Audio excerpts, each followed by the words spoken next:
இன்றே நீ காண்பார். கர்த்தர் புதியதை செய்திடுவார். ஓ இன்றே நீ காண்பார்.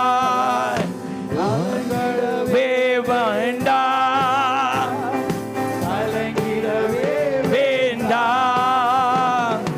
அலங்கிடவே வேண்டாம். Don't be scared. அலங்கிடவே வேண்டாம். Don't be worried. கவலைப்பட வேண்டாம். கைவிட மாட்டார்.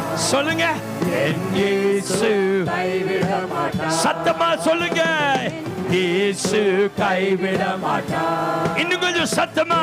இயேசு கைவிட மாட்டார். That means when God says I'm going to do a new thing, ஆண்டவர் புதிய காரியத்தை செய்கிறேன் என்று சொல்லுவார் என்றால் you will forget the past. நீங்கள் கடந்ததை மறப்பீர்கள்.